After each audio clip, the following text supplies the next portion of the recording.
Idul Adha, Idul Kurban. Allah Subhanahu wa Ta'ala mensyariatkan di hari-hari ini kita bertakbir, memujinya, membesarkan namanya.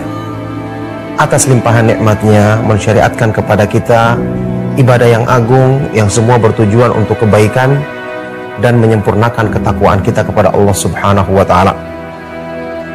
Walitukabbirullaha ala ma hadakum wa la'allakum tashkurun, dan agar kalian membesarkan nama Allah, mengagungkannya atas hidayah yang diberikannya kepadamu, supaya kalian menjadi orang-orang yang selalu bersyukur.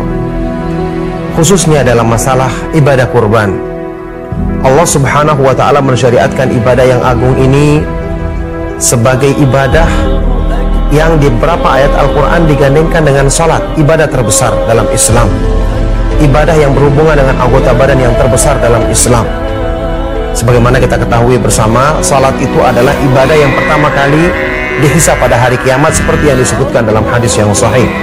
Kalau salatnya diterima, salat seorang hamba diterima, maka ibadah lain pun akan diterima. Makanya digandengkannya ibadah kurban dengan salat dalam beberapa ayat Al-Quran. Fasalli li rabbika wanhar, dirikanlah salat karena Allah dan berkurbanlah, sembelilah sembelihanmu karena Allah.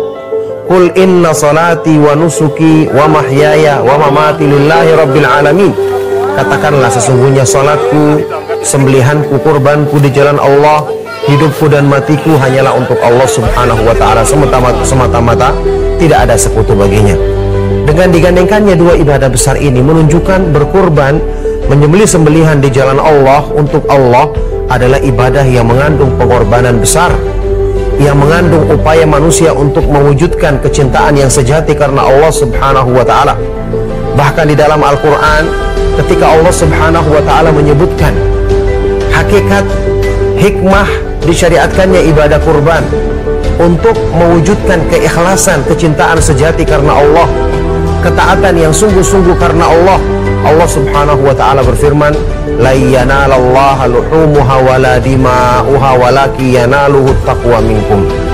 Tidak akan sampai kepada Allah darah maupun daging-daging sembelian yang kamu sembelih, tidak akan sampai kepada Allah, karena Allah tidak butuh makanan, tidak butuh pemberian dari manusia. Tapi yang akan sampai kepada Allah adalah ketakwaan dari hatimu. Ketakwaan dari hatimu.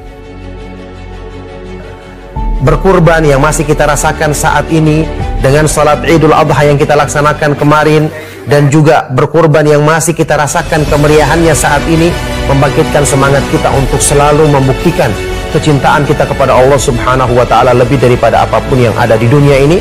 Inilah hikmah terbesar yang kita ambil. Semoga Allah Subhanahu wa Ta'ala menganugerahkan ketakwaan yang hakiki dalam hati kita.